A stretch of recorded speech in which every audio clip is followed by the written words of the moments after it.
কাফনের কাপড়ে কোনো পকেট থাকে থাকে না, নিয়ে যেতে পারবেন না। আপনি মারা যাওয়ার পরে যে কাফনের কাপড়টা কেনা হবে, আপনি জানেন সেটা টরে কাপড় কেনা হবে না। আপনি কি জানেন সেটা কোনো দামি কাপড় কেনা হবে না?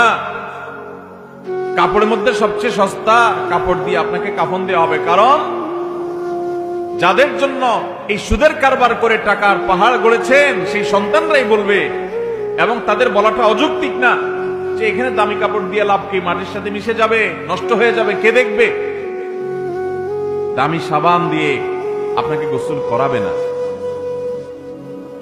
এই দুনিয়া থেকে কিছু নিয়ে যেতে পারবেন না, সব রেখে যেতে হবে। ভাগ বটরা করে ছেলে মেয়েরা খাবে, আর হারাম কামাই করছে না, আপনি জবাব দিতে হবে আপনার। আপনার চেয়ে বড় নির্বোধ কে আছে যে কামাই করবেন, চুরি করবেন যাদের জন্য, তারা কেউ আপনার চুরির দায় নিবে না।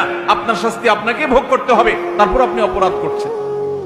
কাফনের কাপড়ে কোনো পকেট থাকে থাকে না, নিয়ে যেতে পারবেন না।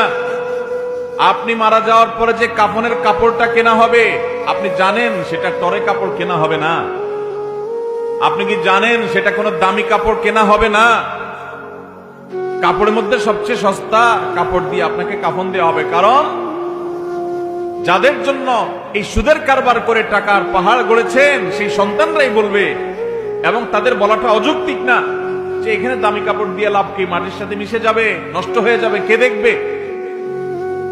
দামি সাবান দিয়ে আপনাকে গোসল করাবে না। এই দুনিয়া থেকে কিছু নিয়ে যেতে পারবেন না, সব রেখে যেতে হবে। ভাগ বটরা করে ছেলে মেয়েরা খাবে, আর হারাম কামাই করছে না, আপনি জবাব দিতে হবে আপনার। আপনার চেয়ে বড় নির্বোধ কে আছে যে কামাই করবেন, চুরি করবেন যাদের জন্য, তারা কেউ আপনার চুরির দায় নিবে না। আপনার শাস্তি আপনাকে ভোগ করতে হবে, তারপর আপনি অপরাধ করছেন।